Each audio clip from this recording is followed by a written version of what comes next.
Bonjour.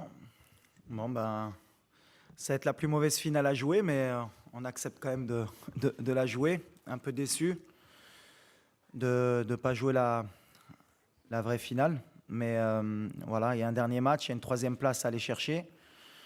On sait que c'est important de finir sur le podium pour nous, surtout pour bien finir le tournoi, même si ça va être difficile avec la fatigue, le coup de massue qu'on a pris derrière la tête. Mais voilà, les Croates aussi auront à cœur aussi de bien terminer la compétition. On les a joués le premier match. C'est un beau clin d'œil de les jouer le dernier match.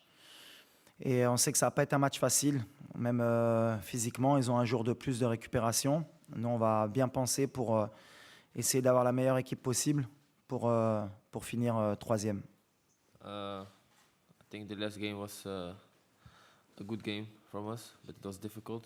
I think the second half we were better. We had to score, but unfortunately it didn't happen. But I think we can be proud that we played like this against France, and now we focus on the third place.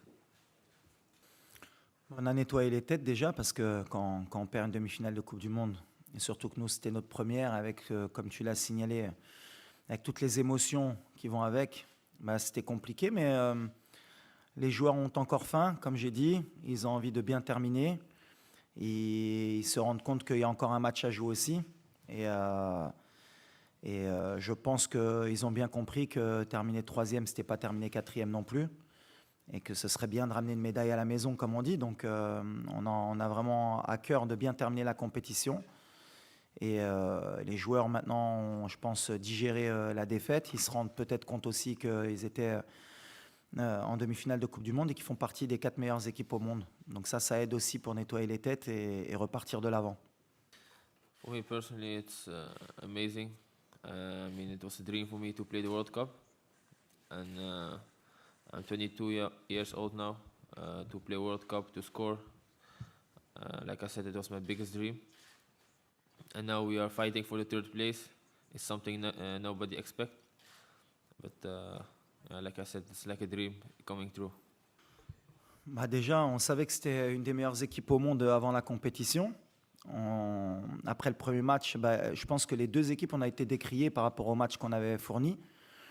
Il y avait beaucoup de personnes qui disaient que les Croates étaient en fin de cycle et qu'on aurait pu créer la surprise. Et ça, c'était de notre côté. Et de leur côté, on leur disait comment ça se faisait qu'ils n'avaient pas battu une équipe marocaine. Aujourd'hui, eh ben, la fierté qu'on peut avoir les deux équipes déjà, c'est d'être partis en demi-finale et d'être sortis du groupe de la mort. Et je pense que ce sera différent du premier match, où le premier match, les deux équipes, on a beaucoup calculé, il y a eu beaucoup de respect pour prendre au moins un point et avancer dans la compétition. Donc demain, je pense que ce sera plus débridé, il y aura plus d'espace. Je ne sais pas si ce sera le dernier match de Modric en Coupe du Monde, mais connaissant le joueur, et comme c'est un des meilleurs joueurs au monde et que c'est un compétiteur, il va avoir à cœur de bien terminer la compétition. Et quand on a un très grand joueur comme Modric qui a à cœur de terminer la compétition par la meilleure des notes, il faudra se méfier et il faudra les respecter. En tout cas, j'espère qu'il y aura du spectacle pour bien terminer cette compétition. Il y aura beaucoup de respect, je pense, entre les deux équipes encore. Ce sera encore tactique, je pense, parce que les deux équipes voudront gagner. Mais je pense que ce sera un match plus libéré des deux parties. No, I think it's a good match to play because you can end third in the world. Something never happened for African team and for Morocco. And after the lose of France, of course we are disappointed. But like I said, we played good. We reached the semi-final of the World Cup. So after the game, a day later, we can be happy and proud. Yes, I think I have a good feeling about tomorrow. And how they're gonna play tomorrow, yeah, I think the same as the first game. It's not the same because Bah pour nous, pour les motiver, déjà, on n'a pas besoin de trop motiver nos joueurs. On est en Coupe du Monde, on représente notre pays. Chaque match est important, même un match amical pour nous. On veut le gagner pour nos supporters. Ensuite, l'objectif, c'est la troisième place parce que plus on pousse le classement au maximum, c'est-à-dire si on finit troisième, eh ben, comme on aime avoir les records et comme on aime être les meilleurs, la prochaine équipe africaine qui voudra nous battre, et ben forcément, ou il faudra qu'elle se fasse éliminer en demi-finale et qu'elle gagne le match de classement, ou qu'elle aille en finale. Donc comme ça, on poussera un peu plus les rêves des autres et pourquoi pas même les nôtres dans le futur. Donc on a un bel objectif. Si on peut finir troisième, ce sera extraordinaire. Là, la fédération a fait ce qu'elle devait faire. On n'oublie pas que la France a fait pareil avec la Tunisie alors qu'elle était qualifiée. Quand il y a une erreur d'arbitrage, ils ont signalé. Et comme toutes les fédérations font leur travail. Après, ça enlève en rien la qualification de la France. Mais voilà, quand il y a des erreurs d'arbitrage, c'est bien de le signaler.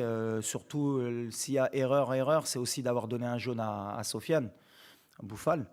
Après, voilà, est-ce que si le penalty avait été sifflé, est-ce qu'on serait qualifié pour la finale? C'est que de l'extrapolation, mais en tout cas, il y avait penalty, il faut le signaler, comme toutes les fédérations ont fait. Et la France, de son côté, dans un match qui était que de qualification, ils étaient qualifiés. Et ils sont pleins pour gagner pour ne pas perdre le match de la Tunisie. C'est de bonne guerre. Nous, on a une fédération qui travaille aussi, comme toutes les fédérations de football. Et elle a fait ce qu'elle devait faire. Ça, et je répète, ça ne change rien maintenant à la suite de la compétition. On souhaite aussi bonne chance à la France, mais je pense qu'on a été lésé d'un penalty, au moins d'un non-carton jaune à Sofiane Bouffal. Mais c'est le football, il faut l'accepter. Ben, c'est pas la fin. On joue demain un match de 3e, 4e place. Je pense que la fin, pour n'importe quelle équipe au monde, même les très grandes nations, jouer un match de 3e, 4e place au mondial, c'est pas la fin. Après le match de demain, on réfléchira à comment repartir de l'avant. On aura d'autres compétitions continentales qui vont être primordiales pour nous aussi, parce que maintenant, on va avoir un statut qui va être différent dans le monde et en Afrique. Mais voilà, on est ambitieux, on est un pays qui est ambitieux, on a envie de grandir. Et puis les grandes nations, elles veulent toujours gagner. Donc après, ce qui est sûr, c'est qu'une Coupe du Monde, c'est tous les 4 ans. Donc on aura 4 ans à penser à la prochaine Coupe du Monde. Mais après, la réalité, nous, ce sera notre continent. Et ce sera d'être parmi les meilleurs et pourquoi pas la meilleure équipe. Mais les organes de presse, comme les supporters, ils ont profité d'une super compétition, d'un Maroc qui a donné son maximum. Et on n'a pas de regret à avoir. Aujourd'hui, on a poussé la machine au maximum, on a rendu les gens heureux. On aurait rêvé, comme je l'ai dit en début de compétition, de gagner la Coupe du Monde. Mais en même temps, c'est une étape, je pense, pour nous et pour l'Afrique, pour se rendre compte qu'à chaque fois, chaque étape, il y a encore des paliers encore à passer pour pouvoir un jour postuler à gagner la Coupe du Monde. Mais on est de plus en plus proche. Et le fait de peut-être de prendre la 3e place, ça nous rapprochera encore plus du prochain objectif qui sera de gagner une Coupe du Monde dans le futur pour une équipe africaine ou marocaine. Oui, alors on a perdu notre capitaine pendant le match, Seiss. On a pris un risque, mais je pense que ça valait le coup d'aller à la guerre avec lui. On a Egerd qui a encore un peu touché. On va voir encore aujourd'hui comment ça évolue. Mazraoui aussi. On a notre attaquant aussi. On a poussé la machine jusqu'au maximum. Et encore aujourd'hui, ils sont tous prêts encore à essayer de jouer jusqu'au bout. Mais là, on ne prendra pas de risque sur certains joueurs, notamment notre capitaine, qui sera out pour la 3e, 4e place. Mais on a un effectif, j'ai confiance en tout le groupe. Et ceux qui rentreront, comme on l'a fait avant, donneront le maximum. Bon, honnêtement, pour ne pas faire de langue de bois, moi, ce match de classement, il m'embête un peu, franchement. C'est toujours très compliqué pour les deux équipes, que ce soit pour la Croatie ou nous. Après une désillusion telle que de perdre une demi-finale, 2 jours après, rejouer un match. Allez, je vais être un peu cru. Pour moi, on est à la place du con quand on est 3e ou 4e. Alors bien sûr, après, il y a des significations. Pour certains, ça fait toujours plaisir d'être 3e plutôt que 4e. Mais à l'arrivée, moi, ce que je retiens, c'est qu'on n'est pas en finale de Coupe du Monde. Et même si j'étais en finale et que je finissais 2e, je te dirais la même chose. À la limite, on retient que les vainqueurs. Nous, aujourd'hui, on a perdu. Alors, allez, pour être le plus positif possible, et c'est ce qu'on essaye de donner aussi à nos supporters, finir 3e, en termes d'image, ce serait magnifique. On est sur le podium du monde, mais à l'arrivée, on n'aura pas gagné, on n'aura pas passé la dernière étape. Donc, c'est toujours compliqué à essayer d'enjoliver ce fameux match de classement. Mais après, c'est notre boulot à nous, les entraîneurs, et à vous aussi, les journalistes, de dire que c'est un match qui est important. Mais honnêtement, c'était celle de demain, d'après-demain qu'on voulait jouer, nous, cette finale. Mais après, en étant positif, c'est ce que j'ai dit aux joueurs. On va jouer un 7e match de Coupe du Monde sur un mois. Et je crois qu'on est le 16 décembre. Et si à chaque Marocain, tu leur aurais dit que le 17 décembre, il y aura un match du Maroc à Doha, ils auraient été, je pense, plus que fiers et heureux. Donc voilà, comme j'ai dit à mes joueurs, ce que vous avez fait, personne ne va vous le retirer, c'est extraordinaire. Je crois qu'on avait joué 6 matchs en 20 ans de Coupe du Monde. Là, on va en jouer 7 en un mois. Et ça n'a pas de prix, parce que même en termes d'expérience, on gagne pratiquement 8 ans. Puisque si on part du principe qu'on se fait éliminer à chaque fois au premier tour, pour jouer 6 matchs, il faut faire 2 Coupes du Monde consécutives. Là, on aura fait 2 Coupes du Monde consécutives en un mois, et même plus. On aura poussé à la 12e année au premier match. Donc c'est magnifique en termes d'expérience pour les gamins aussi. Mais on est preneur, parce qu'à l'arrivée, après l'élimination, bien sûr, on était tous déçus. Et c'est ce qui m'a plu par rapport au groupe, parce que vraiment, ils étaient déçus. Je pense qu'ils ne se sont pas rendus compte, mais ils avaient tellement faim qu'ils étaient déçus de ne pas aller en finale de Coupe du Monde. Et ça, c'est beau, ça veut dire que la mentalité a changé. Et maintenant, on les remobilise pour dire qu'il y a un match et qu'on est compétiteur et qu'il faut le gagner. Ah ouais, Hajar à la Tchkila. C'est vrai que beaucoup de personnes ont parlé sur le système de jeu. Moi, à chaque fois, en tant que technicien, j'aime bien un peu débattre justement de ce côté-là. Jouer à 5, jouer à 4. Je l'ai dit dès le début de la compétition que le système de jeu, ce n'était pas important, c'était l'animation de ce qu'on en fait.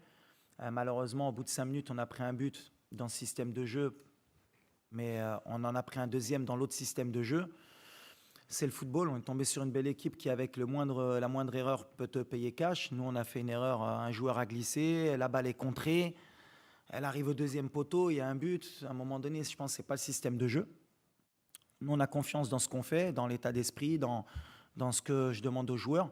Demain, on verra comment on va rentrer. En tout cas, concernant ce que j'avais dit par rapport à des joueurs qui rentreront, on évolue encore, ça dépend aussi des blessés, ça dépend de l'état de fatigue. Je connais d'aller trop à 100% ou pas, mais on va essayer quand même d'aligner la meilleure équipe possible.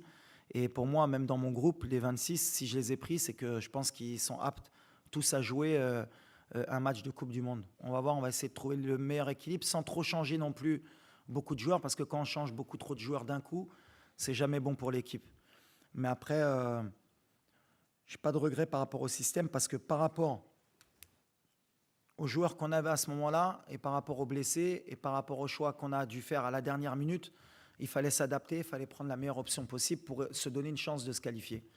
Et des fois ça marche, des fois ça marche pas, et c'est le football. I think everybody see first of all how the team play tactically like a team. Also, when players come in, you see the difference. It's not like if you don't start, you're angry. Everybody want to win. So everybody want the best for the team. And I think before it was not the same. And there are, I think, more things, but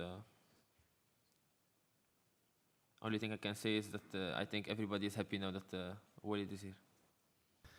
Non, si je dois changer quelque chose par rapport à ce match, par rapport à la France, le plus de regrets qu'on a, c'est que je pense qu'on était, on n'était pas loin, et on n'a pas senti une énorme différence entre eux et nous. C'est ce qui nous laisse des regrets.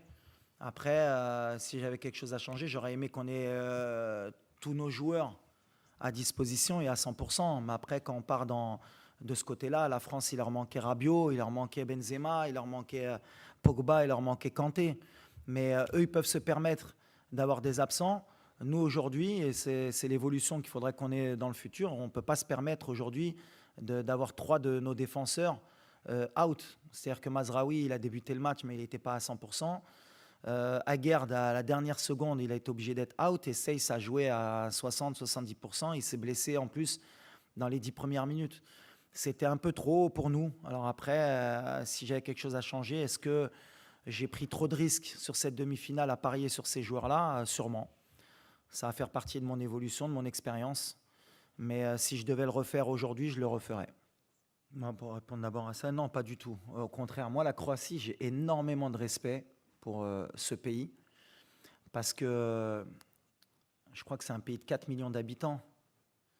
Quand on voit les joueurs de talent qu'ils arrivent à sortir, l'esprit d'équipe aussi qu'ils arrivent à ressortir, je trouve que c'est extraordinaire. Alors en même temps, c'est un exemple pour nous, même si nous, on est, je pense, pratiquement 6 ou 7 fois plus d'habitants. Mais comme quoi, un pays, en travaillant bien, en prenant le temps, en structurant bien ses clubs et en ayant aussi un bon état d'esprit, ben, peut rivaliser avec les meilleurs. Et la Croatie, aujourd'hui, sur 2 compétitions mondiales, eh ben, fait partie des 4 meilleures équipes du monde en étant un pays de 4 millions d'habitants. Donc c'est respect. Et ce n'est pas une revanche parce que bah, déjà, on n'a pas perdu contre la Croatie, on a fait match nul. Et de deux, au contraire, nous, ça nous pousse à justement avoir entre le premier match et ce match-là, est-ce qu'on a progressé? Est-ce qu'on a passé un cap aussi? Est-ce qu'on est capable de les battre pour voir si on peut être meilleur qu'eux? Mais moi, honnêtement, sur le premier match, Modric, je lui tire mon chapeau. C'est un joueur extraordinaire. Et ce qu'il fait à 37 ans, c'est monumental. Vraiment. Et s'il y avait quelqu'un qui doutait de pourquoi Modric a eu un ballon d'or dans sa carrière, aujourd'hui, il n'y a aucun doute. Il le mérite et heureusement qu'il l'ait pris dans sa carrière. En tout cas, nous, non, ce n'est pas une revanche du tout. On ne prend pas les matchs comme des revanches, on les prend comme des challenges. Aujourd'hui, le challenge de battre l'Espagne et le Portugal, c'était de montrer qu'entre 2018 et 2022, le Maroc avait passé un cap. Et aujourd'hui, je pense qu'on a passé un cap. Et pour la prochaine Coupe du Monde, si on a la chance d'être présent et de se qualifier, eh ben, si on doit rencontrer la France ou une autre équipe, ce sera de montrer qu'on a passé un cap encore. Et c'est comme ça qu'on évolue. Et c'est pour ça que je suis encore moi, je suis un compétiteur. J'ai toujours pas avalé encore la défaite. Vous allez me prendre encore pour un fou, mais je pensais vraiment qu'on pouvait gagner la Coupe du Monde après être passé contre le Portugal. Et encore plus avec la physionomie du match contre la France, avec tous nos absents, j'ai encore plus de regrets. Mais après, la réalité, elle me rattrape. Je me dis que c'est la France, je me dis que c'est comme ça qu'ils gagnent leur match et ils ne les gagnent pas par hasard. Donc à chaque fois, je pense que n'importe quel pays, quand ils jouent la France, ils pensent qu'ils ne sont pas loin. Mais ce petit truc de se dire qu'on n'est pas loin, je pense qu'on est encore loin. Et ils savent comment gagner ces matchs-là et nous, on va apprendre de ce match pour l'avenir et on prendra aussi exemple sur ce genre de match pour le futur. Mais c'est là où ils vous laissent à chaque fois ce goût amer, c'est que vous sentez que vous n'êtes pas loin, mais à l'arrivée, vous êtes éliminé. Il faut l'accepter. Et aujourd'hui, on est déçus parce que l'engouement qu'il y avait derrière cette équipe, même le peuple s'est mis à rêver, tout le monde s'est mis à rêver. Et quand vous coupez le rêve de quelqu'un, bah forcément, on est déçus pour notre pays. Mais après le match de demain, Inch'Allah, on va repartir au combat et puis on se rendra compte quand on regardera derrière nous qu'on a fait quelque chose d'extraordinaire. Gorkum, I think I see the videos. Everybody follow the games. Actually, the Moroccan, but also the Dutch people. I see also that NOS was there. They are very happy for me because Gorkum is small. I'm the first one who plays the World Cup, and my former teammates AZ Alkmaar, PSV, everybody is happy for me. Send me a message. So yeah, I have contact with everybody. Oui, les joueurs, forcément, ils ont fait toute leur formation aux Pays-Bas. On a beaucoup de joueurs formés là-bas. Avant, l'équipe nationale était formée de beaucoup de joueurs qui venaient du football français. Aujourd'hui, notre pays a beaucoup de binationaux, mais de différents horizons. On a donc les néerlandophones, on a les Belges, on a les Français, maintenant les Hispaniques aussi, et même les Italiens. On essaye de faire un milkshake. Moi, en tout cas, sur leur jeu, oui, ils ont quelque chose d'hollandais, même si, sans critiquer les Pays-Bas, pour moi, les Pays-Bas que j'ai vus ces dernières années, ce n'est pas les Pays-Bas qui m'ont fait rêver, moi, dans les années 90 ou avant, dans les années 80. Même les Pays-Bas ont évolué dans leur style de jeu. Et ces joueurs sont bien formés, tactiquement, techniquement, et ils apportent aussi une culture de la gagne aussi qu'ils ont et du beau jeu. Donc voilà, nous on en profite, on essaie de faire un milkshake avec tous ces joueurs. Mais aujourd'hui, la base, c'est vrai qu'elle est néerlandophone aussi chez nous au Maroc. Mais le cœur est marocain et c'est ce qu'on essaie de leur faire comprendre. Je pense que ça va être un match équilibré, comme toutes les finales, et beaucoup d'enjeux.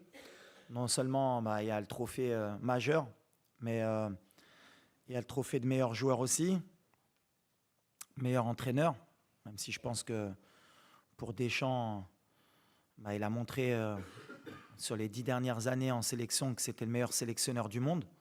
Donc il n'y a pas de débat. Ensuite, pour Mbappé aussi, parce que voilà, il a peut-être le meilleur joueur, un des meilleurs joueurs de l'histoire en face de lui. Et si un jour il veut peut-être le détrôner, c'est l'opportunité pour lui, avec 2 Coupes du Monde déjà, il aura mis la barre très très haute. Donc voilà, ça va être un match super intéressant. J'espère qu'il ne sera pas trop fermé et que le meilleur gagne, même si mon cœur, forcément, il penchera plus pour la France puisque j'ai grandi en France. Donc voilà, mais avec beaucoup de respect pour les Argentins, puisque l'entraîneur, c'est un entraîneur avec qui j'ai joué dans ma carrière, donc lui aussi je lui souhaite du bien et j'espère aussi que pour lui ce sera une belle finale. Donc voilà, le cœur il balance, mais l'objectif c'est de voir un bon match de football, que le meilleur gagne et on verra qui écrira l'histoire. En tout cas voilà, comme tu as dit, il y a beaucoup de choses qui se jouent, la 3e étoile pour les 2 pays. C'est sûr qu'en termes d'affiche mondiale, c'est une affiche rêvée pour la FIFA, pour le monde du football. Donc on est content, on va l'observer, que le meilleur gagne.